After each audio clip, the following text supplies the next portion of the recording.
قرآن مجید کے 4 حقوق ہیں۔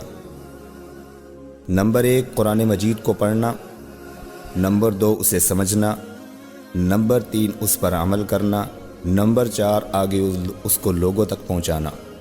لیکن ہمارا المیہ یہ ہے، تعجب اور حیرانی کی بات یہ ہے کہ ہم ایک لمبے عرصہ سے ایک ہی قرآن مجید کے حق کے اوپر ڈٹے ہوئے ہیں، اس سے آگے ہم نہیں جا رہے۔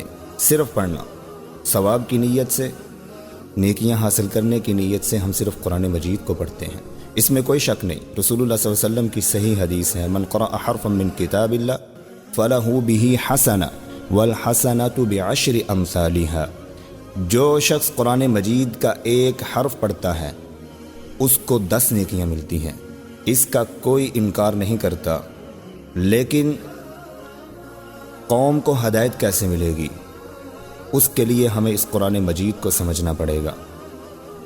ہمارے حقوق اگر ہمیں نہ ملیں تو ہم سڑکوں پہ نکلتے ہیں، روڈ بند کرتے ہیں، ہم توڑ پھوڑ بھی کرتے ہیں، ہم نقصان بھی کرتے ہیں، ہم حکومت کو للکارتے ہیں کہ ہمارے حقوق ہمیں نہیں مل رہے۔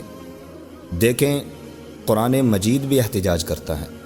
جب قرآن مجید کے حقوق کو پورا نہ کیا جائے تو اس کا بھی ایک طریقہ ہے احتجاج کرنے کا۔ حضرت عمر فاروق رضی اللہ عنہ بیان کرتے ہیں، رسول اللہ صلی اللہ علیہ وسلم نے فرمایا، ان اللہ یرفع بہذا الکتاب اقواما ویضع بہ آخرین۔ بے شک اسی کتاب کی وجہ سے اللہ رب العزت قوموں کو اٹھا کر بلندیوں کی طرف لے کر جاتے ہیں، آسمان کی طرف لے کر جاتے ہیں، ان کو عروج دیتے ہیں، وَيَضَعُ بِهِ آخَرِينَ۔ اور اسی کتاب کی وجہ سے اللہ رب العزت قوموں کو بلندیوں سے اٹھا کر پستیوں میں ڈال دیتے ہیں۔